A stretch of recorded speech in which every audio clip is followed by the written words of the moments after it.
I have one story I want to tell you, but I hope you won't be mad as the ending is a little sad, but in a good way. So, here it goes. It is about two mean, cruel dwarves who were thought to have lived in Viking times 1,000 years ago. But it all starts with the great gods Odin and Thor. "Spit in this jar," the greatest god of all the great gods, Odin, ordered. "Why should I?" the god Thor grumbled. Oh, by the way, Thor was known for being a bit annoying and a bit stupid. He actually carried a hammer with him and went around hitting people who argued with him and the other gods. Anyway, "Don't argue, Thor, just do it. All the gods have spat in here, now come on," Odin sighed, being well used to this sort of behavior from Thor. Odin knew it would take too long to explain to thick Thor just what he was up to. "What are you going to do with it all, Odin?" queried Thor. But Odin didn't answer.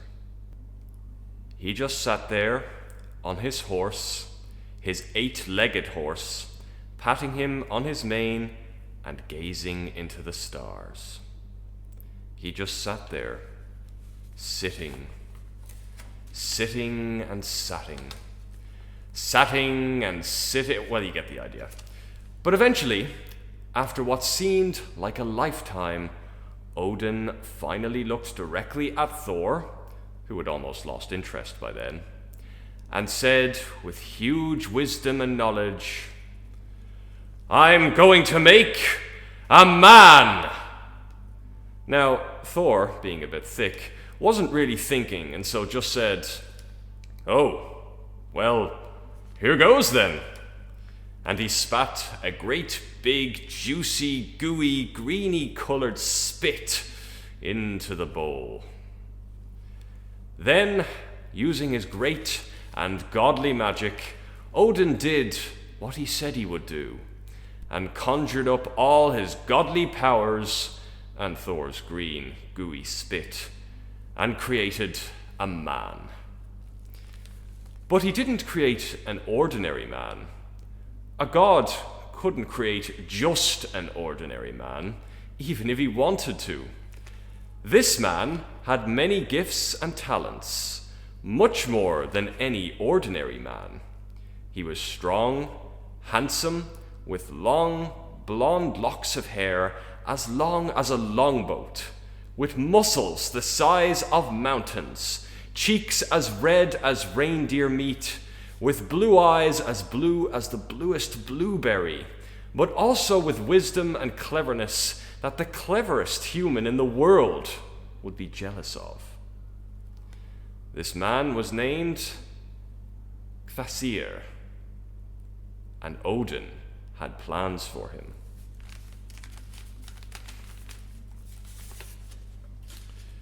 Odin sent him down to Midgard, which, as we non-Vikings know, as Earth. On Earth, as you can imagine, he was to have a full and prosperous life. A man created by Viking gods is bound to have an edge. People loved Kvasir. Men loved Kvasir. Women loved Kvasir. Boys and girls loved Kvasir. And you know what? If I knew Kvasir, I would love him, as for all his perfect perfections, he was also kind and generous. A perfect person, loved by everyone.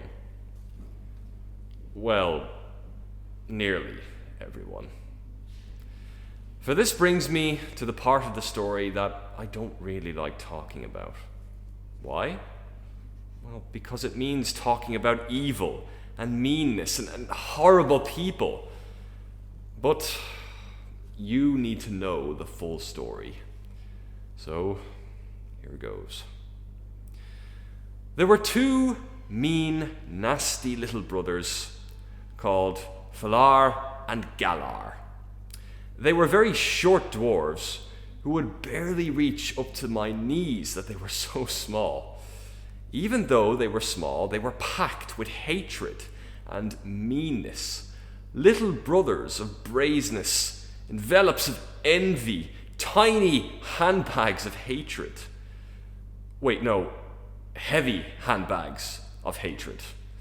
But they hated one person more than anyone else, and that was Odin's creation, the kind and generous Visir. They absolutely hated Hated Visir. Why? Well, because there were little marbles of misery and they were jealous of him. Now, they were jealous because he was handsome or strong, or because all the ladies loved him, and he was often given presents by people just because he was so lovely. No, they hated him because it was said that Visir's blood was magical. Oh, did I forget to mention that? Not only was he perfect, lovely man, but he was also magical. The dwarves knew of this. If a person, or a dwarf, drank his blood, then they too would turn into an extraordinary man, like Visir. It was his blood that gave him all the wisdom, his cleverness, and Yalar, who was the short dwarf, but not as short as his brother Galar, thought that if he had this blood, then he could outsmart everyone. So being the evil, mean, cunning dwarves that Yalar and Galar were, Yalar, the short dwarf, couldn't stand it anymore. He wanted to get Visir's magic blood so he too could be as wise and wonderful and use his new wisdom to make the world honor and obey him, and make all the people across the Viking lands bow to him on their bellies. Because if they got down on one knee and bowed to him, well, they'd still probably be taller than him. So the two brothers plotted a plot and planned a plan. "Here is what we are going to do," said Yalar, the short dwarf, to Galar, the not as short but still quite short dwarf. "We will invite Visir to a party here." "A party?" said Galar, the not as short but still short dwarf. "Yes, you know, a party. We will fill him with fine drink, and once he is good and drunk, you will get your knife and stab him." "What? Why don't you stab him? I don't want to blunt my knife," cried Galar, the not as short but still just a short dwarf, who was also a bit precious about his knife collection. "No, you have to do it," hissed Falah, the short dwarf. "Well, what will you do while I'm stabbing him?" moaned Galar, the not as short but still short dwarf. Yalar shook his short head and looked up at Galar, who he knew was not the cleverest dwarf in the dwarf village. "I'm going to catch Visir's magic blood in some jars," said Yalar, the short dwarf. "Oh, right then," said Galar, the not as short but still short dwarf. So the two evil, plotting, planning dwarves invited Visir to their party. Now, for a clever man, made from the spit of all the gods, Visir's one flaw was that he loved a good party. So sure enough, Visir accepted the invite to the party and came and sat with the dwarves. He had a hard time squeezing into their little house, for, I may have mentioned, he had muscles the size of 100 trees, and his legs were the size of a vast lake. But he eventually squeezed himself in and had just enough room to drink a few cups of Galar's special strong beer. Soon enough, as well the dwarfs had planned, Visir became very, very, very drunk. He was so drunk that he started to doze off, while sitting upright in the chair, and did not even feel it when Galar, the not as short but still short dwarf, plunged his knife into Visir's full belly and robbed all his magic blood from his body. Within seconds, Falar, the short dwarf, had mixed the blood with honey and made it into wine called mead. Galar, the not as short but still short dwarf, pushed and pushed and pushed Visir's limp body outside of the house and rolled him up to the forest to cover him with leaves and branches. He left him there at the bottom of a hill and a few yards from their tiny little dwelling, as if he had never existed. Galar, the not so short but still short dwarf, and Falar, the short dwarf, made jars and jars and jars of the magic mead. There were jars all over the house, under the table, over the fireplace, underneath the stairs, everywhere. And there it stayed. Not one jar was opened. The two dwarves looked around at their lot, and they could not bring themselves to open one jar and give themselves the power they had wanted. Do you know why they didn't drink the mead? I'll tell you why. It was because they were so mean, so horribly mean, so mean, that they didn't even drink the mead themselves. They left the jars of this lovely magic mead hidden away. It was as if the magical mead worked its own magic on the dwarves. But it became an evil magic. It made them meaner and meaner, and crueler. Neither dwarf became wiser, and neither became cleverer. And do you know what else happened? Because they became crueler and crueler, they began to get uglier and uglier. So what they had hoped to achieve by taking the wine, the exact opposite happened. They were not honored by people. No one even thought of bowing to them. In fact, people ignored them even more than before. They never went out. They just sat on their dwarfy stools, looking at the jars of mead and rubbing their hands and laughing to themselves in a crazy laugh dwarf way, like this.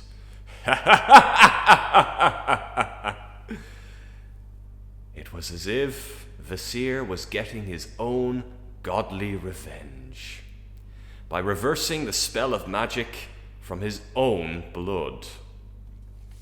Maybe he had. What do you think? But wait a minute, I'm not finished yet. Those dwarfs were too mean and cruel not to get their comeuppance. And this came in the form of two larger-than-life people. The giants, Gilling and his wife. They were two giant-friendly giants who always had the welfare of other people at heart. It was part of a giant's nature to be caring. Their huge height and the way they always had to look down at people from a great height meant that they saw things other people didn't, and could tell just by looking at the top of someone's head if they were happy or sad. Mrs. Gilling was always looking out for those in need, and if she saw a traveler on their way who looked tiresome or hungry, she would invite them in for some warm food and a cozy fire. It had always bothered her that the two dwarves never went out or attended the local fair, or even visited them in a neighbourly way. So to fix this, she invited herself and Mr. Gilling over to the dwarves' house for dinner, in an effort to help the dwarves become their friends. Now, as you can imagine, it was a bit difficult having dinner with the dwarves. For one thing, Mr. and Mrs. Gilling had to eat outside, on the ground, as they could not fit into the dwarves' house. The other thing was they found it very hard to hear the dwarves because their ears were so far away from the dwarves' mouth. Anything the dwarves said was like the squeak of a field mouse, lost in the evening breeze and carried far, far away over the mountain and into the east of Midgard.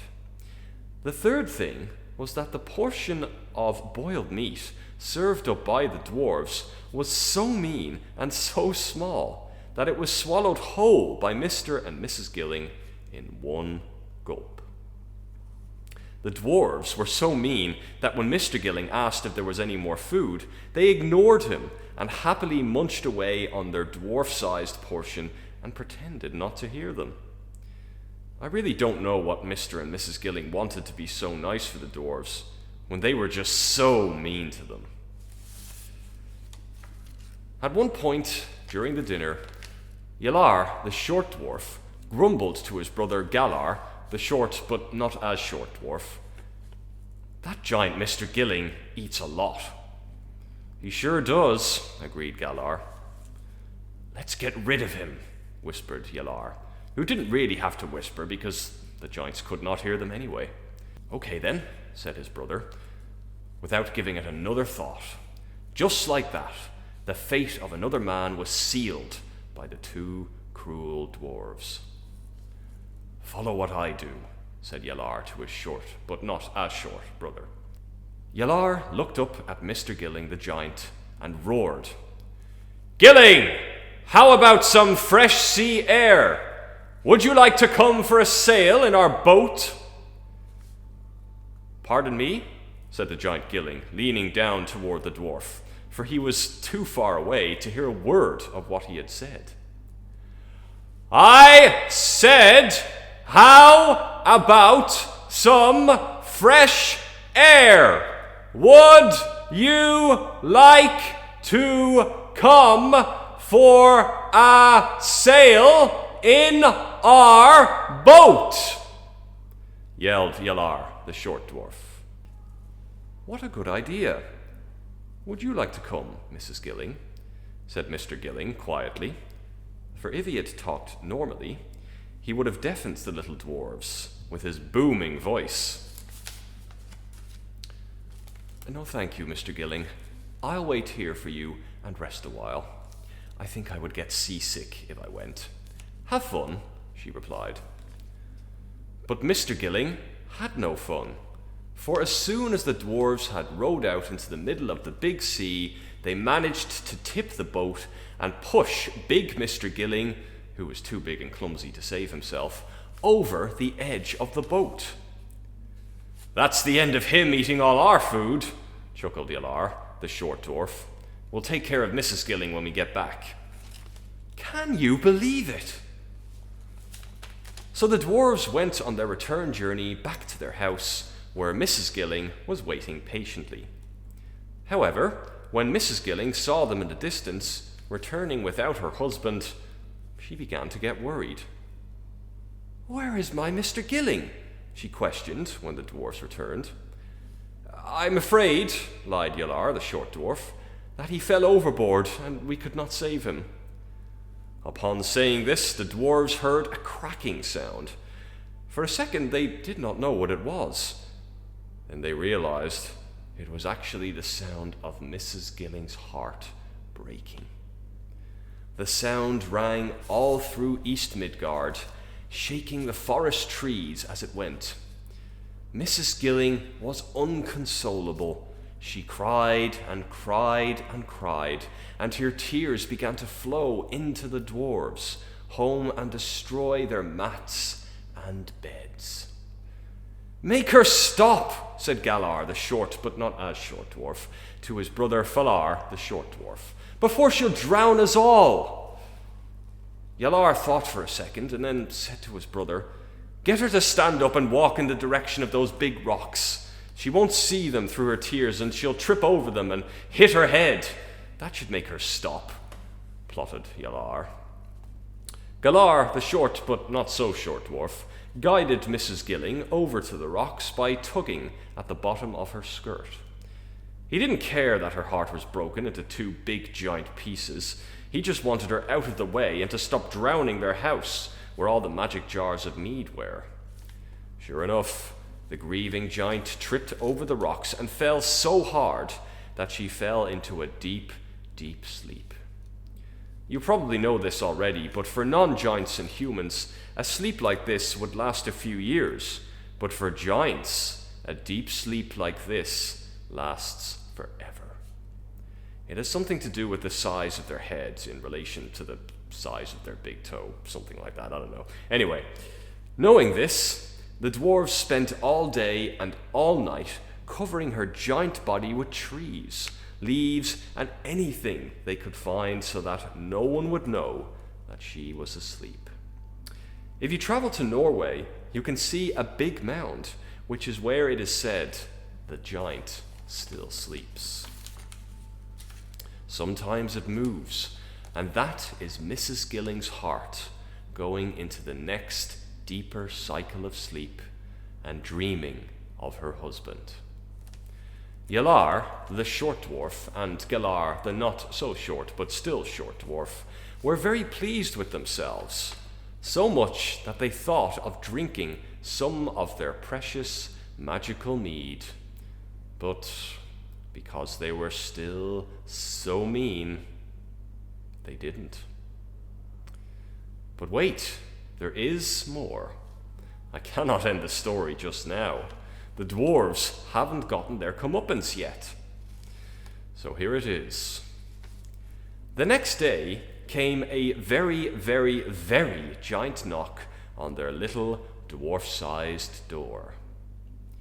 Galar was the first to rise and answer the door, as Yalar was exhausted from spending the night cutting trees and covering the giant's sleeping body. Outside stood a very, very big giant, but not as very, very big as Mr. and Mrs. Gilling were. He introduced himself. "I'm Giant Satong Gilling. I'm here for my mother and father," he said angrily, waking Yalar. He had a wild look in his eye, probably from being up all night and worrying, or maybe he wished his mother was there to make him breakfast because he was hungry. Stuttered Galar, the not so short, but still short and now very frightened dwarf. Your father was drowned, and your mother ran away," lied Galar. "Did you kill my mother and father?" yelled the giant as he grabbed the two dwarfs, wrapping his big, thick hands around their necks. Now, take note here. You should know that no one ever messes with an angry giant. If one ever approaches you and looks even a tiny bit angry, you'd better run away as fast as your legs can carry you. And don't look back. Don't ever look back, because you'll be sorry. So finally, the dwarves got their comeuppance. They had tried to answer the giant's questions, but couldn't really, because the giant's thumbs were wrapped right around their mouths, so they could only mumble a pathetic little squeak. The giant, knowing what had happened, because giant Skilling were a very close-knit family and could sense if something happened to each other, turned towards the sea and started walking a big, long stride. Now, it usually took the dwarves about half an hour to walk to the sea, but the giant strode there in less than 5 minutes due to his big, long legs. He walked straight into the sea against the crashing of waves and the whimpering of the dwarves in each of his hands. "I'll teach you a lesson, you mean little dwarves," he shouted. And he walked till the water reached his chin, which meant that the water was very, very, very deep. He walked until he came to a small rock, jutting up out of the sea, and dumped Yalar the short dwarf and Galar, the not as short but still short dwarf, onto the rock. As he turned away, he laughed. "You will have to stay there or swim back, and because you are so mean and cruel, no one will help you, except my mother and father, but you destroyed them. You would need some magic to get you out of this mess." And with that, the giant strode back through the sea, leaving the two little dwarves to the rising tide. The only thing that would help them was the magic mead, which was safely tucked away in their home, never to be used. The dwarves, not that anyone even noticed, were never seen again. So that is the end of my story, dear people. I hope you have learned a few valuable life lessons, such as never make a giant angry and never accept an invite to a dwarves' party.